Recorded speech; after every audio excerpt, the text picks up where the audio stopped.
Welcome back to the Pro Body Lifestyle Podcast. I am your host, Janosch Prochuk, and this is my lovely co-host and wife, Melissa Prochuk. Hello, everyone. So today, guys, we are going over how to stay consistent when life isn't going your way. One of the key habits I find of people who are successful in anything they do in life is they learn how to be consistent. And the key thing is that this isn't a behavior trait that some people are born with and other people aren't. And it's like, oh, I'm just not a consistent person. It's something that you work out to become consistent. But it's ultimately the secret, really, to having lasting success. Because when life gets chaotic, if you can learn how to be successful in the chaos, in the hard seasons, then that's where it can be easy to be successful in the good seasons. Whereas if you only know how to be successful in the perfect seasons, in the good seasons of life, then the moment that you have a baby and things get chaotic, or the moment that you have exams and things get thrown off, or you've just got lots of events with life that start happening, you're going to not be able to stick to the plan and start getting results. Yeah, I've had a few clients lately tell me that they haven't been consistent with their habits because life has been quite busy. We just finished school holidays, their kids have been home, routine has been out of whack. So it was 2 weeks of not getting anything done. No workouts, not tracking food, not going for walks, which I understand. When kids are home or life changes and your current routine is a bit out of whack than usual,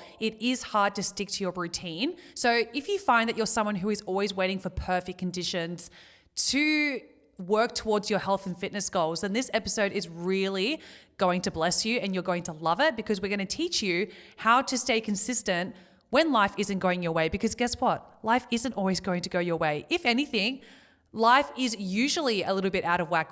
I can't remember the last time I had a perfect week, because things always come up and you never know what's going to happen. So if you're prepared for those weeks, you're always going to learn how to be consistent. Yeah, and it's a big part of it is learning to break that perfection mindset and being okay with your plan not being perfect, and not just throwing your hands up in the air the moment that something doesn't go your way and you're like, oh, you know what? I've missed my workout this week, and you know what? My whole plan is stuffed up now. My week is ruined. Yeah. That's ultimately the mindset that leads people to not succeeding in busy seasons. And guess what? Life is busy. Life is chaotic. Life always has things come up. So if you never break through that perfection mindset and you never get past, following perfect plans and just being okay with things being thrown out of whack a little bit, then you're never really going to succeed, if you're honest with yourself, because you're waiting for some magical time in life where there is no events on, there is nothing, taking your attention. I'll start when. Yeah, and it's just that it's not realistic. Like Exactly. Life is not that way. So one of the things that we'll cover first is that we find that to be successful, you need to make 2 plans. You can't just have one plan. So what we like to do is we like to have a bad day plan and we have a good day plan. So we obviously, when we're creating our exercise routines, when we're creating our nutrition, we're planning for the best day. So our good day plan is like, okay, these are my best workouts I'm going to do. I might be working out 3 days a week. I might be following a calorie deficit. I might be, doing my walking every day. But then when life's chaotic, you need to have a backup plan, which is your bad day plan. So it's kind of like, what are the minimum things that you'll do each day that it's like, I'm not going to bed until I do those things. And they have to reflect the goals that you're setting. Yeah, that's so good. And what Janosch is talking about is, how do I make my behaviors survive the bad days? So for example, I had a client message me this morning saying she hates that she's waiting for the perfect moment and the perfect week to do her daily habits. And she's like, I'm sick of it. I just want to make sure that I'm on point at all times, no matter what happens. And it made us think about like this kind of notion of designing your bad days, but also designing your good days with particular habits and behaviors that will help you get 1% better towards your goals. So for example, like Janosch was saying, designing your bad days. So what are the minimal viable things that you have to do for your health and fitness goals every single day to, on the bad days, still be working towards them. So for example, if you can't get a full workout in, if you can't track all of your meals that day because it's just such a busy day, what are the small things you can still do on those bad days that you have to still do? and you already have that planned.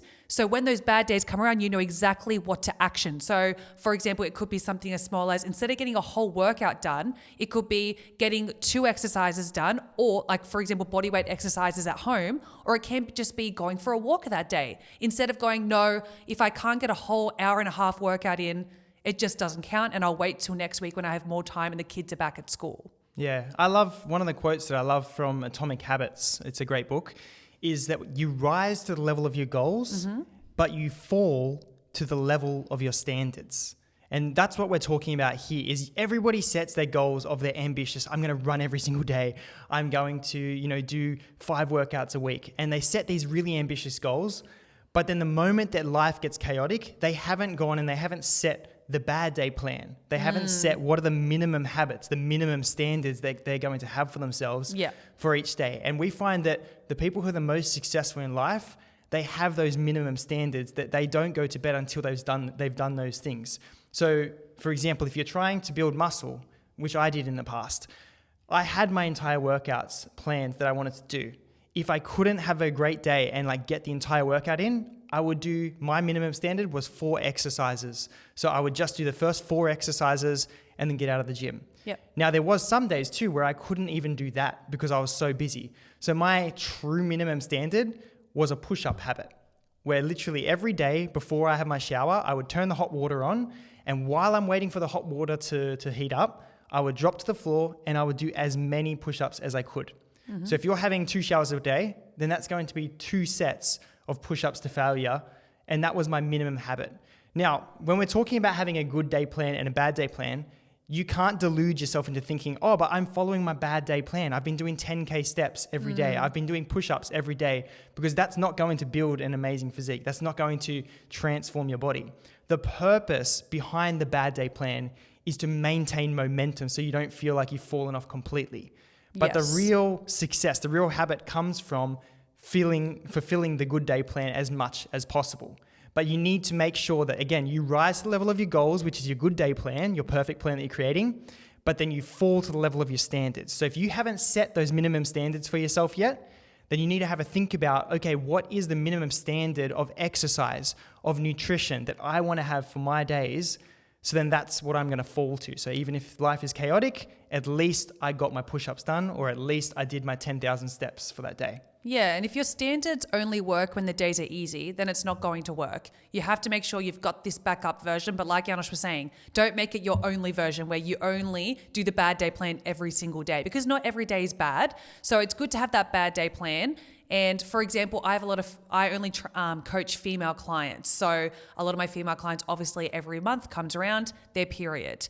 And a lot of my clients, everyone experiences their period and menstrual cycle very differently. So the clients that, feel sluggish, get in a lot of pain, completely stop training or doing their healthy habits once a week, 1 week out of every single month. And I'm always telling them, instead of completely stopping everything for that week, where you have to restart so you only get 3 good weeks out of every month, instead of having to restart, you can learn how to maintain and then go hard again when your period is over. So for example, you may be going for PBs in the gym every single week, but when that bad week comes around, instead of dreading it, let's plan ahead for it. So I do certain things where I'm like, okay, instead of going into those gym sessions and going, nah, you know what, it's the week where I'm just gonna rest and do absolutely nothing. Let's set a plan where you do the exact same weights you did last week, because you physically still can do them because you've done them the week before that.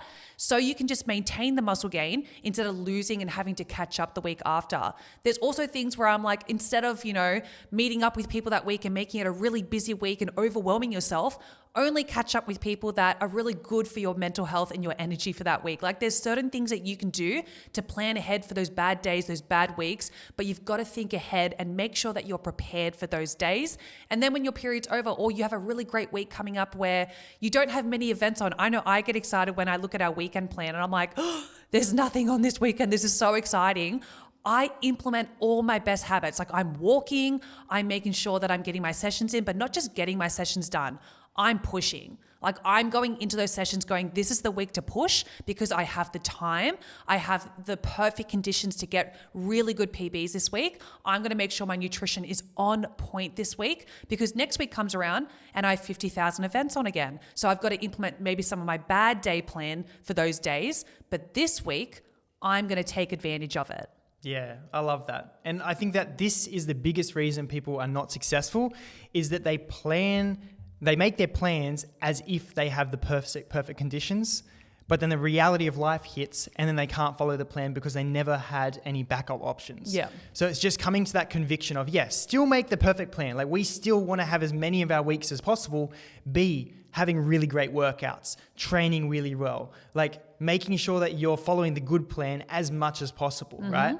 But then making sure that you do have those minimum standards for yourself where you're like, you know what? I'm not going to finish a day without doing certain things. Yes. And don't delude yourself into thinking, okay, well, because I've been following the bad day plan, and I've been doing it now for months and I'm not seeing results. Because remember, the bad day plan is just to help you maintain momentum to follow the good plan. So if you're not being able to follow the good plan all the time, then that's an issue. And that's where you need to focus on what our point number 2 is, which is reflecting on why you failed your good day plan. So if you're constantly, you've sat down, you've made your perfect plan, you want to do 5 days a week of workouts. If you're constantly missing workouts, if you're constantly not being able to do the good day plan and you're always only defaulting to just doing your 10K steps a day and that's it, then that's an issue. And so the biggest thing that we find is a lot of people they just keep doing the same thing over and over and over. They keep failing and having and reliving the same week over and over and over. And if you feel like you're stuck in that cycle of not making any progress, if you're stuck in that cycle of like just feeling like you're living the same week over and over, then this is probably you. You're probably not reflecting enough on why you're failing, on why you're not able to fulfill the good day plans. Yes. Sorry, I'm still back on step 1, but you've gone to step 2, but Yeah. I'll go with you there. I think self-reflection is so important. I'll start with that point first because like we do this with our clients every single week. That's why we don't do monthly check-ins with them. We don't do, yearly check-ins. We're weekly or even daily sometimes with certain clients, making them reflect on the habits that they're doing. Because again, every week is going to look different, especially a lot of our clients have children, have very intense jobs, very busy lifestyles. Like training isn't their whole life like it is ours. So we have to make sure that we're keeping them on track, that they're reflecting on, okay, why didn't this particular day work out for you? Like, why didn't you track your food? Why didn't you get that workout done? I actually had a client yesterday who I'm so proud of. She's a first-time mom. She always, it's a non-negotiable for her. She gets her 6 workouts done, and she gets them done every single morning for 6 days in a row. Yesterday, her daughter is going through, I think maybe teething or a sleep progression or something like that. And it was the first morning out of her entire 6-month journey right now where she didn't get a workout in. And instead of her going, oh my goodness, Mel, like I just can't get it done today, like circumstances are really bad, she got it done at nighttime. And I was like, I really loved how she reflected and was like, I don't have to be perfect and get it done in the morning. I was flexible and was able to get it done at nighttime. But I still had a reflection with her where I was like, hey, like missing one workout, having one bad day will not minimize and get rid of all the incredible results that you've achieved over the last 6 months. But I do love that she had, her bad day plan is like some people's good day plan where she's like, no, it's a non-negotiable. I have to get things done. It didn't look like the way she wanted it to look like, but she still achieved it. And I really loved that. But also going back to a note we had about the first point here as well, I wrote, is your goal designed for real life or for perfect days? So like sometimes we all plan, going, like at the start of the year, for example, New Year's resolutions, I'm going to train 5 days a week. I'm going to eat this healthy food and not eat any sugar this year. I'm going to walk every single day. And you're designing your life usually around New Year's where there's not, you haven't got work right now. Holiday mode is set. Like it's very easy to get these things done. But as soon as work comes back around or a bit of stress comes back into your life, which it happens for all of us. That's why usually around this time of year, most people aren't doing their healthy habits that they set for the start of the year, is because they designed these goals and their habits for the most perfect day. So if you can make sure you've got a bad day kind of plan and a good day plan, obviously executing the good day plan more than the bad day plan, then you really set your day up your year up for success. Yeah. And it's a big thing with like what we do, for example, with our business. So when we're creating content, like our minimum standard, like our bad day plan is, okay, we don't have time to create a podcast. We don't have time to create, Instagram posts. So we'll just post an Instagram story today. Yeah, if you've noticed, sorry to interrupt you there, but if you've noticed, like we have not posted much in the last, I'd say good 3 months because we've been so busy. However, instead of not doing anything on social media, because I absolutely love social media if you know me, but we always show up on our Instagram stories. That's our bad day non-negotiable. We still have to show up on Instagram stories. We still have to do this podcast. But if we are in a season where we have way more time and extra time, then we're posting actually like good posts, right? Yeah, then it might be like, all right, you know what, we have more time, so let's create some content, let's create some Instagram reels or a post. And then if we have more time, it's like, all right, you know what, let's film a podcast episode. It takes a bit of time to script it, to come up with the idea, to record the podcast. So our good day plans, it's like, let's focus on, you know, creating posts, creating content, getting like those longer videos and longer things out there. So we got more energy, they require more time, more bandwidth from our brain. But then we have our bad day plan of like, oh, you know what? The minimum thing we can do this week is just let's post some Instagram stories and that's it. Let me just show up on my stories and that's good. So that's an example of what you could do in your business or with content. And it's the exact same thing with your nutrition and the exact same thing with your exercise. Yeah, and if you're teaching yourself that you can show up on the bad days, it makes the perfect condition good days so much easier. I'll bring back that example of that client who is 6 months into being a first-time mum. I was telling her that if you can, especially in the first year of a child's life, from seeing from my friends and family, so many changes happen in a child's first year of life, teething, sleep regressions, all those kind of things. If you can learn to be consistent in a really difficult season like that, where it's so all over the place, you can't predict how it's going to look really, then you will thrive in any other season of life. And I like to use another example as well. And I was telling Janos this, is my mum always tells me that she learned how to drive through driving lessons in really bad weather conditions. So like big thunderstorms. Yeah, every time for some reason, every time she did a driving lesson on her L's, it was always thunderstorms. And my mum always tells me this story of that's why she never fears driving in thunderstorms or anything. And that's why driving in any condition now is so easy for her, because she learnt how to be consistent and learn how to drive in the hardest situation. So now driving in any situation is easy peasy. So I always think of that and I go, oh, if I can get through really hard times and still show up in some capacity, then on the easy days, it's going to be a breeze. Yeah. And it's the exact same thing with nutrition, right? Like Yeah. when you relate it back, if you can learn, like you look at this as an opportunity, if you're someone who's busy right now, like if you can learn to still exercise, to eat healthy foods, to even lose weight in these busy seasons. Like one of our like favorite clients, Jamie, like she's lost over 30 kilos Every now. client's a favorite, by the way. Every client is our favorite. She's done very well though. That's why I said one of our favorites, right? But she's gone from over 100 kilos down to now literally in the 60s, like low 60s, where her muscles are popping out, her back muscles, that you can see everything coming through. And it's because she's actually a mum of how many kids? 3 kids. 3 kids, mum of 3. Like she's busy, she works full time as well. And she's been able to like lose all of this weight in that busy season. Yeah. She's been able to exercise, not perfectly every day, but she exercises every day in some capacity. Like she does either just a walk as the very minimum.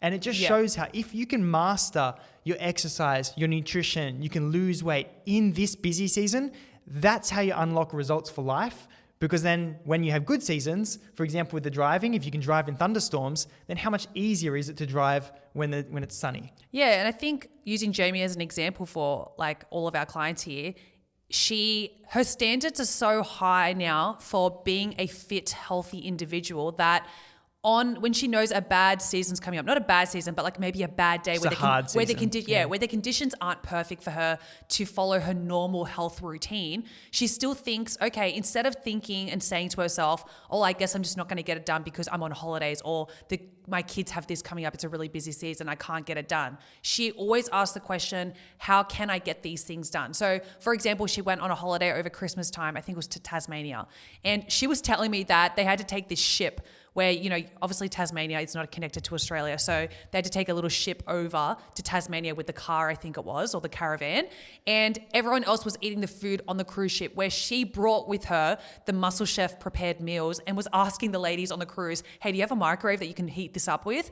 Most people would not be thinking that, where she was like, well, no, my goals are still here. It may not look like the way I want to, where I can prepare my food, but I can still bring these microwave meals with me. She didn't do gym workouts on that trip, but she walked every day and did like lunges, and she did body weight squats and things like that, and asked us, hey, what's a body weight kind of workout I can still do on this trip, for example. So it's just about asking yourself better questions and going, okay, in not the best situation, how can I still show up for myself? Because if you're just waiting for those perfect conditions, you're going to be waiting your whole life. Like even with us, with business goals, for example, I know for myself, like today's a bit gloomy. Today's a bit like, I just want to wrap myself in a blanket and watch a movie.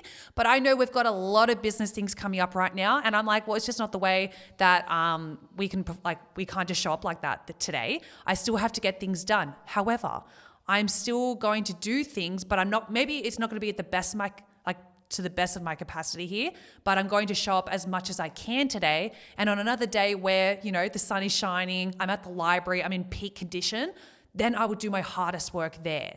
Yeah. And as your capacity grows, as you get more advanced in whatever area you're chasing in life, your minimum standard for yourself will rise as well. So our minimum standard is a lot higher than most people's.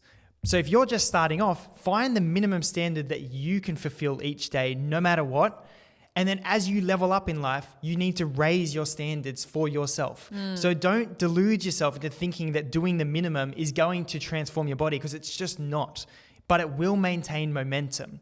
And so that's the biggest thing, is remember that you don't get to look like a gladiator by just performing suboptimal workouts, by just rocking up and being like, even if you train 5 days a week, you still won't look amazing. Because if you're not pushing yourself hard in the workouts, your muscles won't look like a gladiator's, because they're reflecting, like your body is reflecting like your mindset, how you come into your workouts, like how hard you're pushing. So it's just not going to transform if you're just doing the minimum every day. So just remember that the minimum every day, your minimum standard with yourself, is just to maintain momentum and to maintain the direction of the journey you're going on. But that doesn't mean you don't aim for the highest standard that you're setting for yourself. So you need to raise the standard for yourself over time, but you need to have a base level that is the minimum you do every day, no negotiable, like it's just what you do. Yeah, no, I love that. And I think that comes a lot down to your identity. And if you are just starting out, like Janosch said, you're not going to go from being the laziest person in the world to the optimal athlete in one day. It's just not going to happen. You can start to act like that person and start to do little habits towards that person. And eventually you do become that person. You get to the point where, for example, Janosch and I, it's not even a negotiable where I have to move my body every single day, not just because I'm a PT, but because I've set in my mind that it's a must. It is on the same level as brushing my teeth, breathing, sleeping. Like my healthy habits are there. So when I see clients, for example, of mine go, Mel, yes, oh, you'll be so proud. I did one of my workouts this week.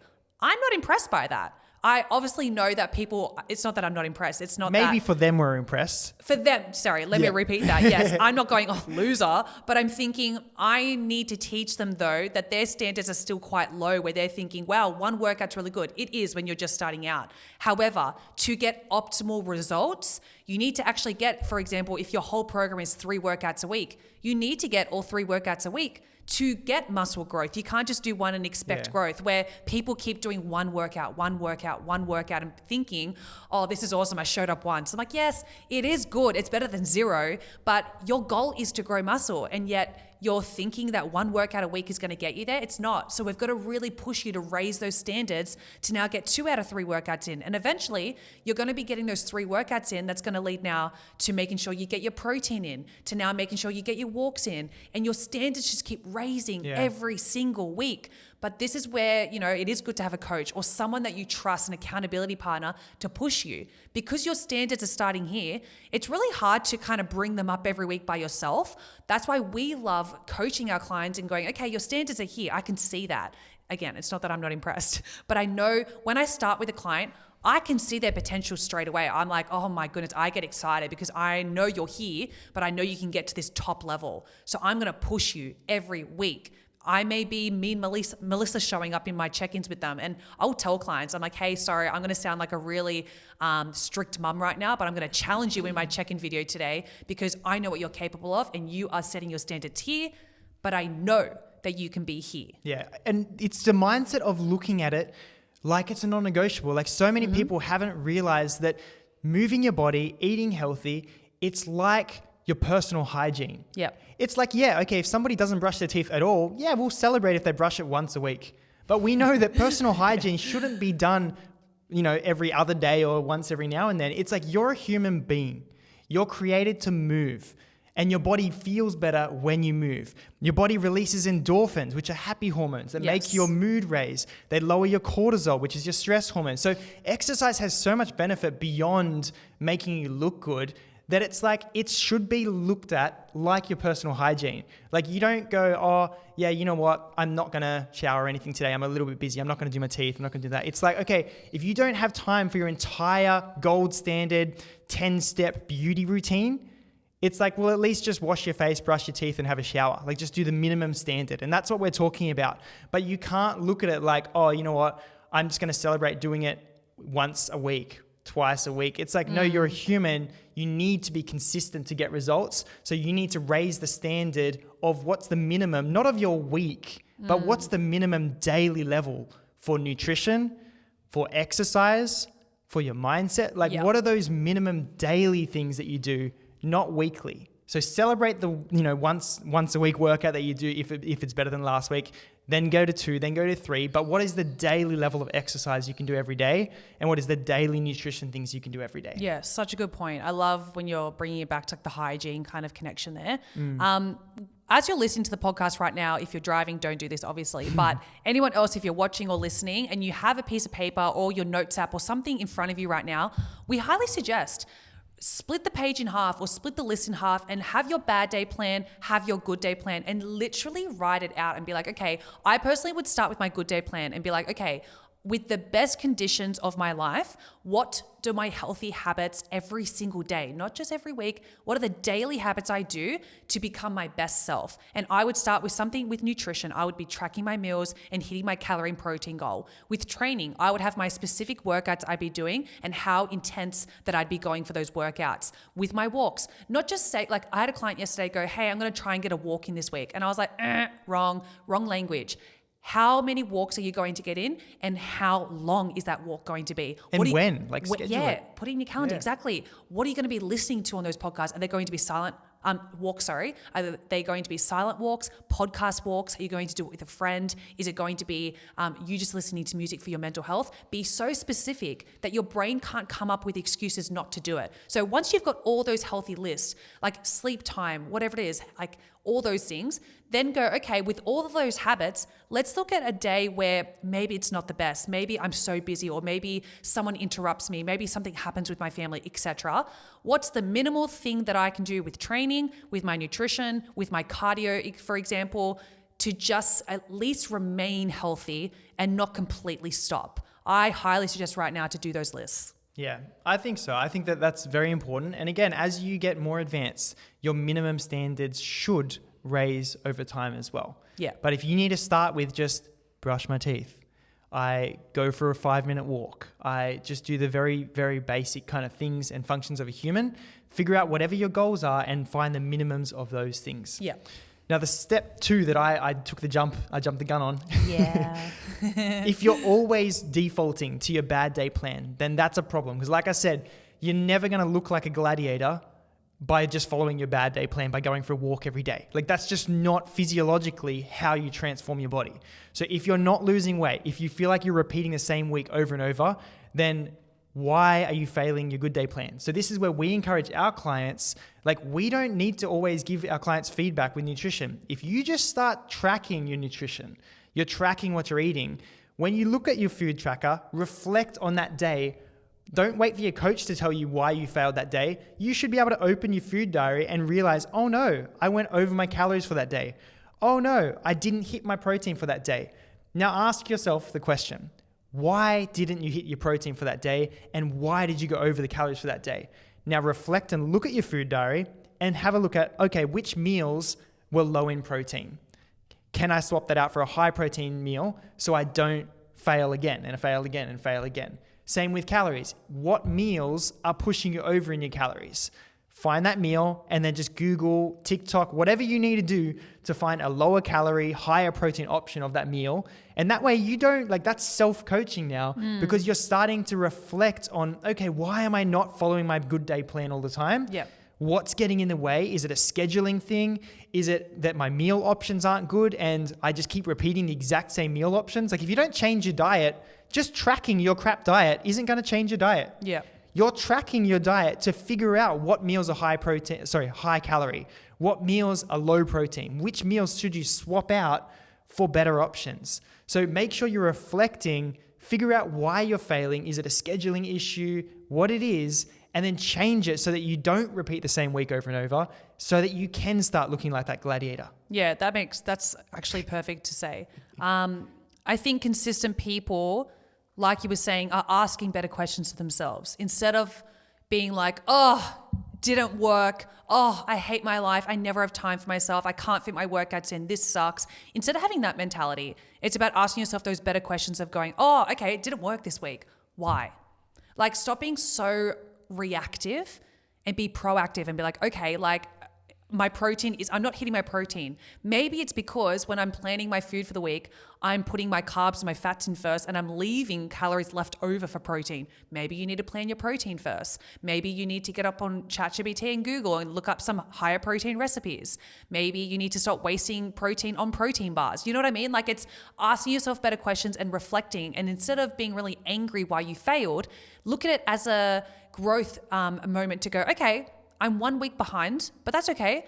I can improve if I just fix this one small habit this week. I think another thing though, when you were saying if you're having a lot of bad days constantly, we don't want to be doing bad day planned all the time. If that continues to happen, this is where you may need to ask yourself too, do I need to start changing some things in my daily schedule to fit in my good day plan? Because if every single day of the whole year is a bad day, it's like, okay, well, maybe I do need to fix my schedule a little bit. Maybe I do need to say no to other things to fit in my good day plan. So for example, if your priorities right now are watching, is Neighbours still on? Is that still a show at 6:30? I don't know. I'm so old. If your certain show is on at nighttime and you're like, I have to watch Maths, for example, Married at First Sight, and that's a non-negotiable, but that's the only time you could get to the gym 3 days a week, then I'm sorry, then you may have to watch the re-recording on 7+, whatever it is, and go to the gym. You may need to renegotiate some of your days to make sure that you can have some good days. Yeah. And you can have it all. Yeah. But you can't have it all, right? So yeah. That sounds so sad. If you're like, no, you know what? I do want to prioritize watching it as soon as it comes out first thing. Then it's like, okay, great, leave that. But now you have to, as a swap, you can't have both ways. You need to decide, okay, well now I'm going to wake up early and get it done before that so that I can do that. Or maybe I got to finish work and don't just sit on the lounge and swipe for a few hours. Go to the gym immediately, get your workout done, go to the park, go for a walk immediately. So just get it done and figure out why. Don't waste time beating yourself up, making yourself feel bad, making yourself be sad about why you couldn't be perfect. That's not productive. Okay, yeah, be a little bit disappointed that, I didn't follow my good day plan. I wasn't perfect.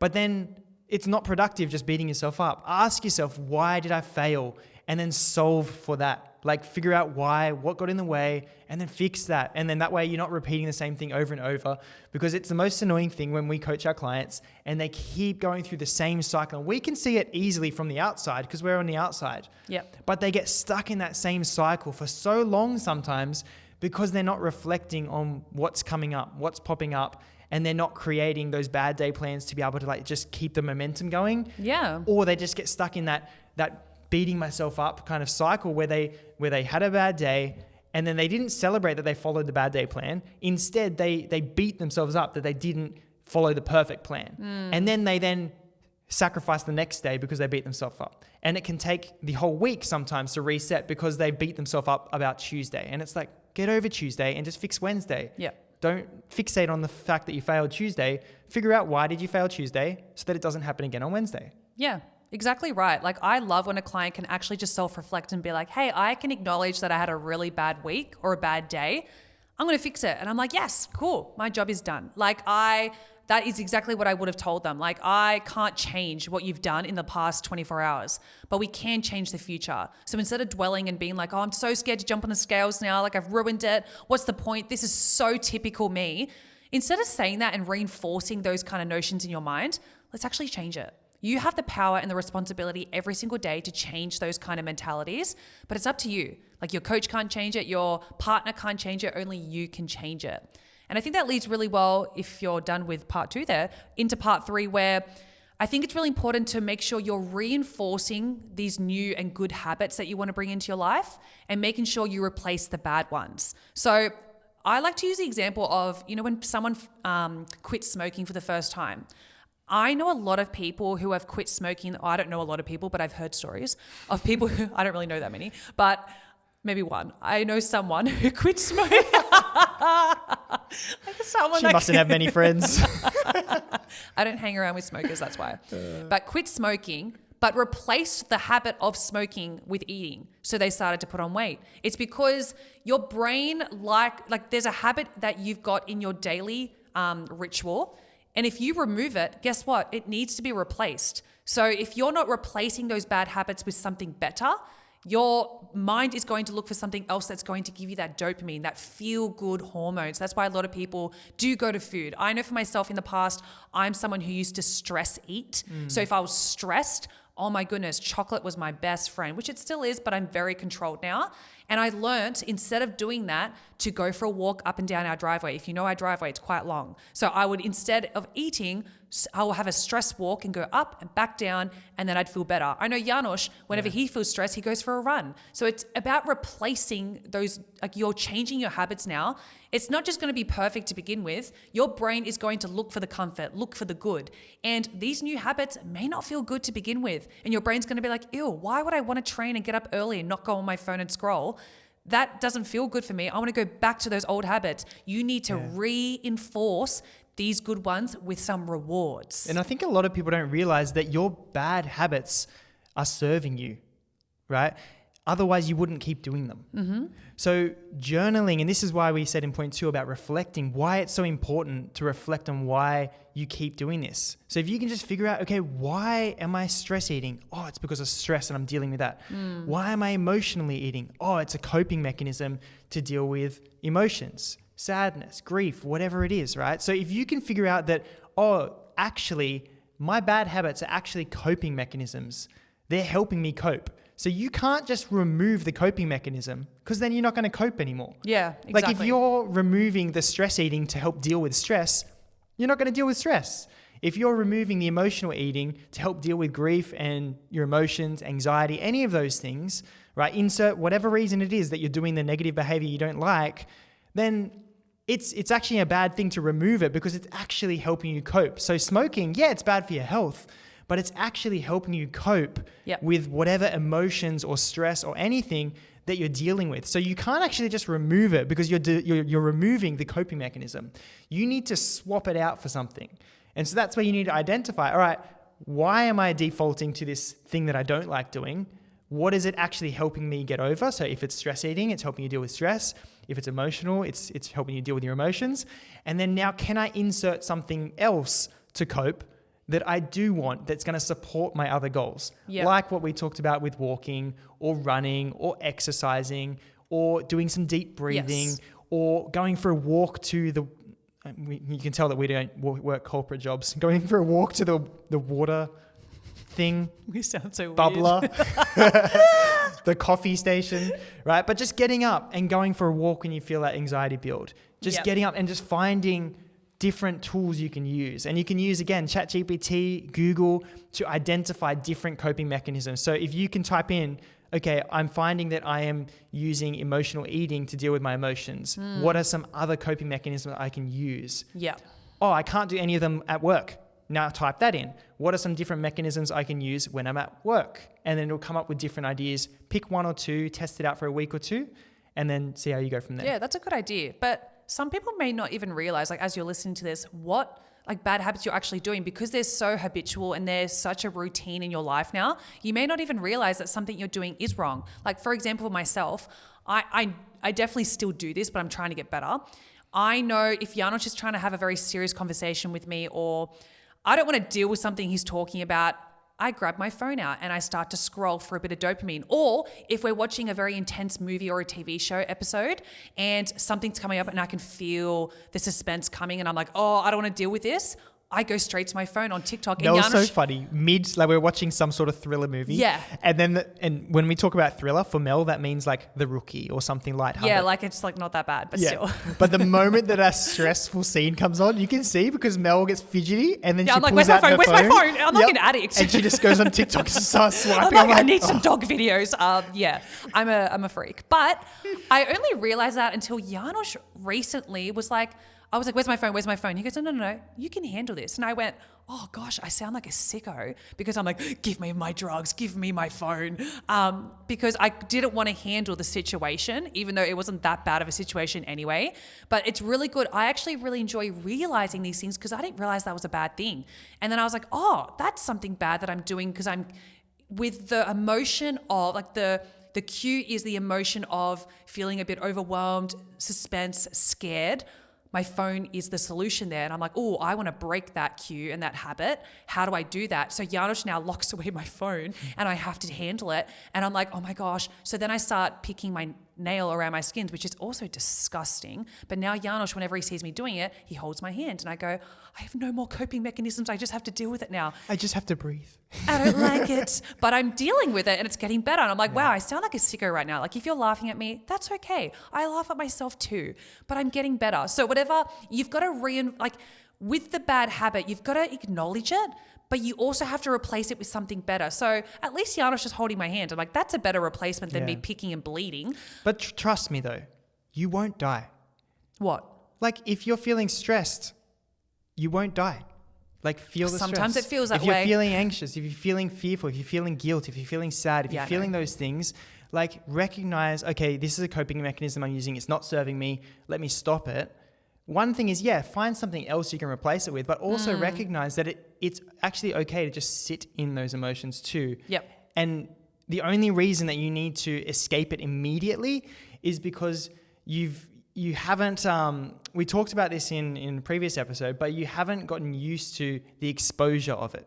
Yeah. Like if you can't deal with any level of stress, that's also an issue. So maybe you need to actually get better at feeling the stress and just feeling the stress, feeling the grief and not distracting yourself and running away from it by distracting yourself, but just sitting in the emotion and learning how to cope with it through breathing, through your thoughts, through walking, through like if I locked you in a room and you were feeling sad, can you deal with that? Like, can you just breathe through it? Can you do you know what I mean? So it's like, stop putting some cotton wool around you and living the story of, I need food to deal with my emotions. It's like, no, you don't. That's a lie.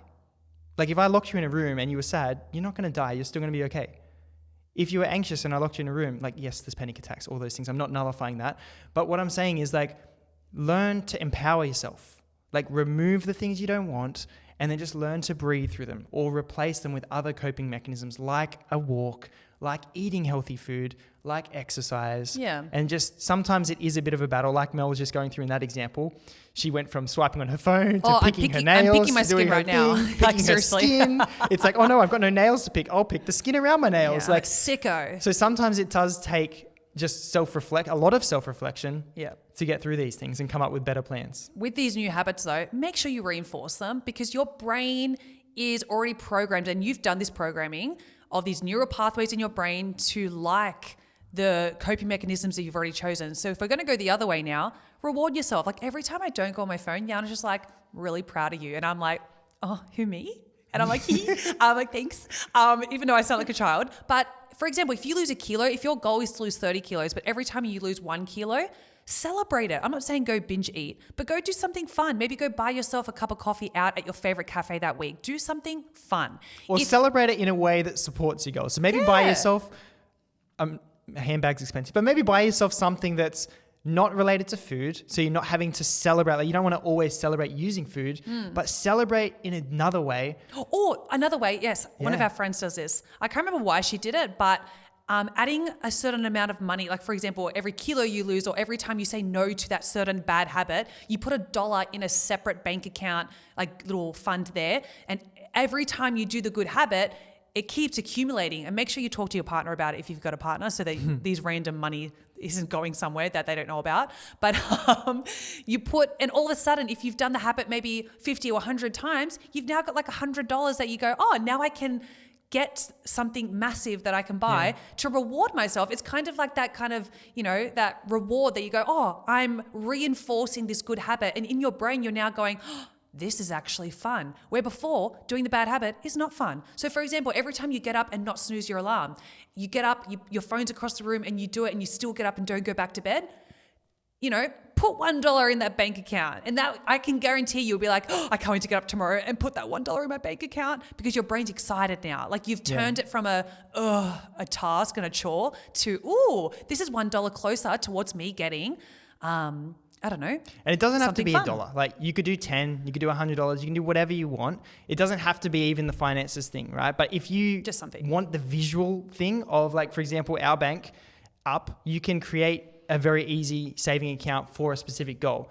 So if you wanted to have a Gucci handbag or something like that to celebrate losing the weight, then each time you lose a kilo, you can transfer, like, I don't know how much a Gucci bag is, but you can transfer, let's say, $10, probably not $10, $50 every time you lose an extra kilo. So then that way you've got the account as like a literal visual example that you can see. But yeah, like I was saying, find some way to celebrate the progress that you're making and the wins that you're making. And you don't need to make it, oh, I've been good, I've lost weight, let me go and eat a burger.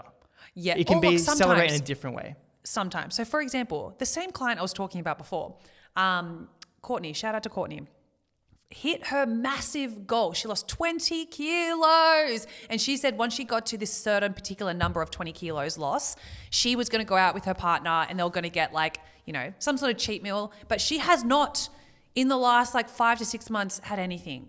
I'm not saying you have to do that, but she has been so strict and so dedicated and disciplined and consistent, even through the hard moments, to get to that point. And she messaged me on Saturday and was like, Mel, I am going out for this burger. I'm not going to feel guilty, etc. She felt guilty the next day because her weight went up, but that's okay. And I was like, remember, it's not weight, it's just a fluctuation, but that's another story. But I love that. I love that she used food as a big one, but it wasn't every time she lost 500 grams. She's like, burger time, because guess what? You're not going to lose your weight if you keep doing it that way. So if every half a kilo you lose, you celebrate with a burger, you just put on a double. You put a double back on. Yeah. But you know yourself. Like if you know that if you reward yourself with that burger or a night out eating food, that you're like, if you're then judging yourself the next day because of that celebration, don't celebrate in that way. Like if you know that you're not going to cope with that as a celebration, don't do that as a celebration, because now you're going to beat yourself up about it.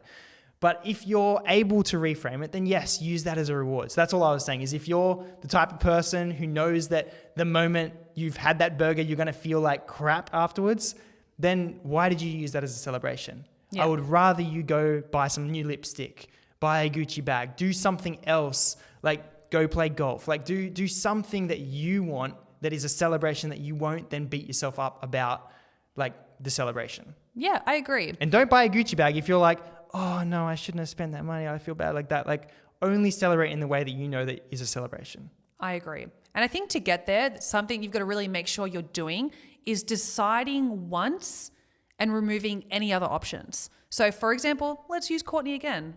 Courtney's going to love this podcast. She decided when she came back to coach with me after giving birth that she wanted to lose a certain amount of weight. She wanted to get there by a certain amount of time. And these were the things that she was going to do to get there. And there was no other option. So for example, like I said before, her baby had a bad night the other night, but she still got that workout done. Maybe not at the time she wanted to, but she eventually got it done that day and made it happen. Even though it was really late at nighttime and she couldn't be bothered to do it at all, she still got it done. So it's about going, okay, this is my decision. There are no plan B. There is no plan C. This is what I'm going to make happen. It may not happen every day. You may have to do the bad day plan on some days, but you're still working towards that goal and making sure you work towards it with you're not giving your brain any way to have any excuses to go, oh, you know what? You can just relax today. You know what? Don't even worry about it. Just have the burger and you can work towards it another day. There's no excuse there. Yeah. You have bigger issues. Like if you're constantly deciding every hour of every day what you should be doing, that's the issue. That's what you're struggling with. Waste of energy. So you need to decide once what you're doing, and then you just need to follow the plan. So for us, we decide on Monday when we lay out a calendar, what are we doing for the week? When are we doing our workouts? When are we doing what we want to do this week? And then when we wake up, we just follow the plan. We don't, deviate. Of course, the day has things that, chaos and little fires and battles that pop up, and you might have to rearrange the day. But for the most part, if you've scheduled your week well, or at the very minimum, plan tomorrow today. So you're not ending today until you've planned tomorrow. So you can just wake up and execute the plan. And so for the most part, you should just be able to follow the plan and not have to decide and waste willpower choosing what you should eat, choosing what you should do for every day, when you should train, if you should train. Like, you should already know when you wake up, well, I've already planned yesterday what I'm going to do today. So all I need to do is wake up, eat the meals that I chose that I'm going to eat today, and do the workouts when I said I'm going to work out today. And if something goes off because I couldn't get the workout in and have 60 minutes for it, then cool, I'll just do 30 minutes because that's what I got allocated. Yeah. Or cool, I missed it in the morning. You know what? I can quickly shuffle things and do it in the afternoon instead. Yeah, and that's it's about following your plan and not your mood. I love that quote, and I always live by it, because if you plan ahead, you don't have to rely on your bad motivation levels or your bad mood, or you feeling tired, whatever it is, on certain days. But for most people, Monday, Tuesday, Wednesday, you're highly motivated. That's why the gyms are mostly busy on those days. Thursday to Sunday, everyone kind of dies off. They haven't planned ahead. They think, oh, it's the end of the week, I'll just start again on Monday, which is a terrible mentality. Like Andrew said, on Mondays or even Sunday night sometimes, we plan our whole week ahead. And yes, it's flexible. There are certain things that we can move around. But for example, we know on Tuesdays we record our podcast. But if something did come up, we would do it on a Thursday, but we would 100% make sure by the end of the week it's recorded. And that's why we haven't missed an episode yet. So it's about having your negotiables, but being flexible, because things can happen, kids can happen, maybe they're sick at school. I don't know what could happen, but things always happen in life. And if you're waiting for those perfect days to be like, oh, I can get everything done, and when those bad days come around, you're like, oh, well, see, that's just my life. I'm a victim. I'm not going to get these things done now. It's like, no. Okay, now I have to go pick up my daughter from school early. Maybe that means I'll go to the shops then instead of later tonight, and I'll get my workout done later tonight when she's eating dinner, and I'll eat dinner later. I don't know. Like, you just rearrange things. But it's about knowing what are your non-negotiables for each day. Yeah. And if you're not like us and you're like, oh, I can't sit down on Sunday and plan out my entire week. Number one, that's not a lie. That is a lie. I mean, you can. But okay, let's go with that. At very minimum, at least plan tomorrow today. So do not end the day until you've opened up your calendar for tomorrow and at least planned tomorrow when you're going to be training, when you're going to be eating. Yeah. But if you want to step up in life, then one of the biggest habits that we carry is every Sunday, we actually do it on Sunday, we do a weekly reflection where we reflect on the week, what went well, what didn't go well, what can we focus on this week ahead. And then we open up our calendar and we figure out when are we going to be doing our exercise, we put that into our calendar. What are we doing for work? We put that into our calendar. So we just review our calendar to see what's coming up. And then the third thing we do on a Sunday, so first thing was we had a weekly reflection to see what went well, what didn't go well. Second thing was we planned out our calendar, when we're training, when we're exercising, what are our work commitments, when am I seeing friends, family, etc.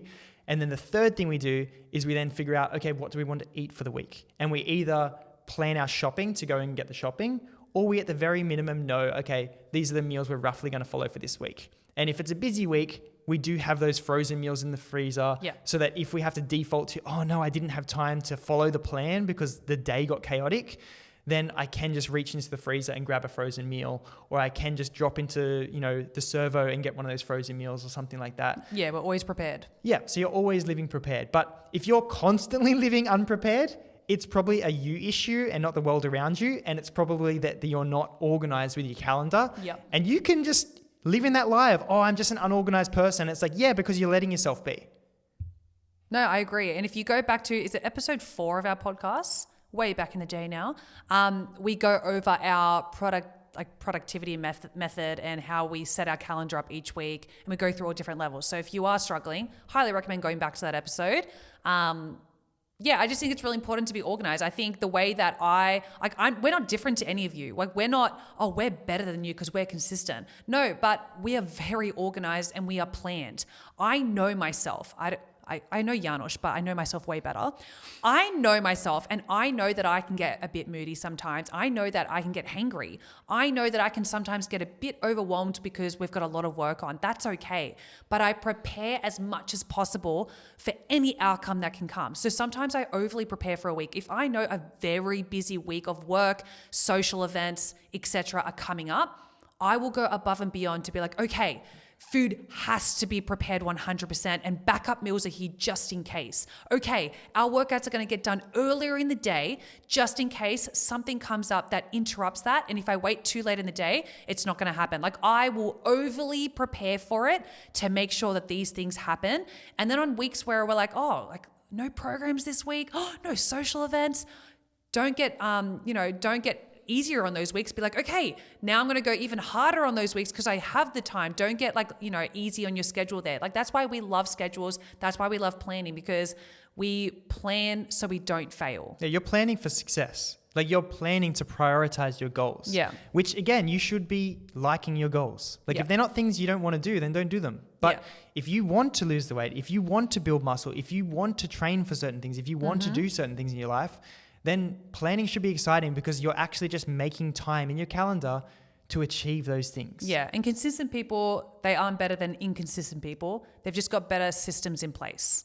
Like again, our best clients are no different to you if you've just started with us, but they've got really good systems now that work for them. So like the systems that work for, we'll speak about Jamie and Courtney, who we've spoken about in this podcast already.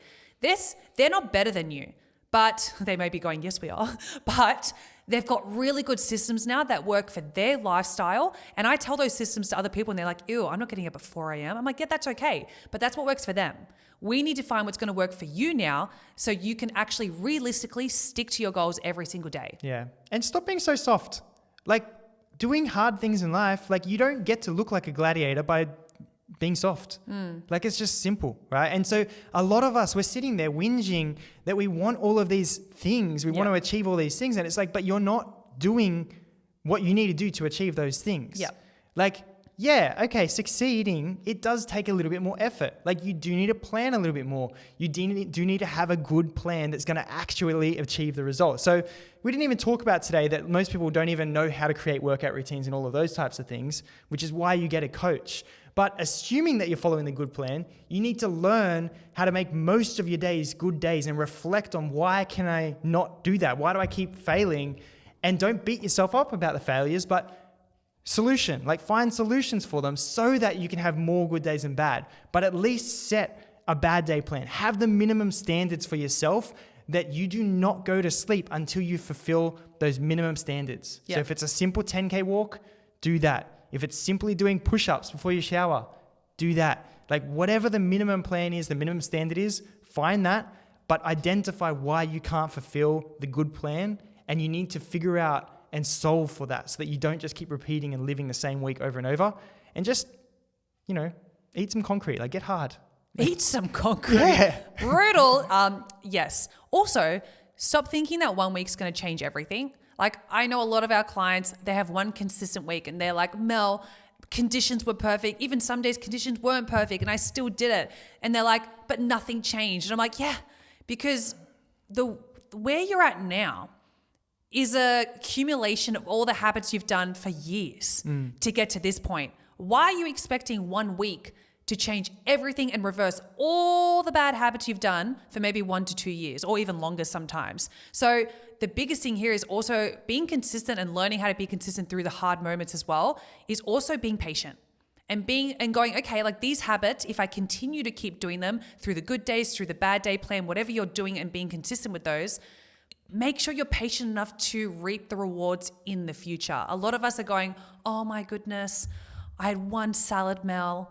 This sucks. I'm going back to my Big Macs. I'm like, yeah, but like one salad isn't going to make the biggest change at all. It's an accumulation of eating well, training, pushing yourself, going on the walks. Like 1 day of 10K steps, yeah, it's not going to do much. But 7 days and then 14 days and then 21 days, yeah, it's going to start to do something. But you've got to be patient and you've got to show up and allow these results to accumulate over time. Yeah. And that's right. Like don't allow yourself to have a good week and then because you had one bad day, you sabotage yourself. Like get over it. Like get over the bad day and just focus on the minimum standard and just keep moving forward. Yeah. Remember that minimum standard is so that you can bounce back to the good days straight away. And I like to think about that our body, just like the newspaper, when you read the news in the newspaper, it's not telling you what's happening right now. It's delayed. It's telling you what happened last week, 2 weeks ago, a month ago. Yeah. And so you're seeing today on the news the results and the accumulation of everything that happened a month ago. And our human body, like our bodies are the exact same. Like it's not telling me that I ate good yesterday and now I'm going to have an amazing body. It's not going to change. Like, great, you ate good yesterday, nothing happened. You look the same. Yeah. But if you eat good for 2 weeks, now you're going to see a difference 2 weeks later. So just think that whatever habits you're doing, it's got a delay before you start seeing the result. So you can't change the plan and be like, oh, I can't see any results today, so I'm just going to eat whatever. It's like, no, you got to remember that it's just like, it's delayed. You're going to see it a month later. You're going to see it 2 weeks later. Yeah. So follow the good plan, follow the habits, and then just keep persisting for at least 2 weeks in a row. And that's where you start to see the results. And if you don't, then you might need to start tweaking and changing the plan. Yeah, like for example, if you're in a relationship right now with a friendship or an actual romantic relationship, you can't just say one nice thing to your partner or go on one date for once of the year and think that you're going to have a very successful relationship. Like it's an accumulation of everything. Like I know I look at me, I can only talk about me and Janusz's relationship, and I know for us, we're doing really well because we don't just have a random date night here and there. Every single day we're doing small little things for each other, whether it's thanking each other for helping each other out or, picking up the dirty clothes or saying we love you whenever we walk into the door, I can see each other again. Like we do small little habits every single day that have accumulated over time to the position that we're in now. But if we were in a position right now where I didn't want to even look at you and I was like, ew, Janusz, it's not because he did one bad thing that made me go, ew, I'm so over this relationship. It's the accumulation of a whole year maybe that we've just slowly been drifting away, not doing the services of love that we feel loved by. You know what I mean? Like it's an accumulation. Same thing with your weight. You didn't just wake up and you're 40 kilos heavier. It happens small little doses and increments over time, over every little 100 gram you kept putting on, every little snack you're eating from your kid's lunchbox, they add up over time. And all of a sudden you're like, oh, I've put on 10 kilos. It's not that it happened overnight. But I ate good today. It should change it. It's like, that it slowly happened over time. You ate 100 calories over your recommended calories every single day. 1 week won't make a massive difference, but 6 months of it will. And then all of a sudden you're like, oh, what have I been doing? And then you've got to go back now and you expect after 1 week that it's going to change. I'm sorry, it's not. And you've got to realize that to get really great results, like let's use examples, Jamie and Courtney again, to get really great results, you can't just show up 1 week. They've shown up for over years and now they get to reap those rewards and they just get to maintain the incredible bodies that they've built. And people don't realize the value of compounding. Like this stuff, it compounds and that's how it gets results. So it's not that like working out builds muscle. It doesn't. You do a workout, you didn't build any muscle. You look at yourself, you're like, there's still no muscle. Yeah. It's the compounding of each workout together that works. So you can't just do one workout a week and expect it to change things. It won't. It's better than none. Yeah, it's great. It's better than than doing nothing. But you need to commit and allow the compounding to take place both in your weight loss and in building muscle, realizing that each action you take on its own isn't going to do something. Like telling your partner you love them once isn't going to like save your relationship. You need to go at it with force. Like you need to like create a plan and then follow the plan, knowing that each workout does nothing, but together, all of them compound to get the results if you allow it to compound without stopping and without, stopping and starting all of the time. So that's why you need to have the good plan, follow the plan.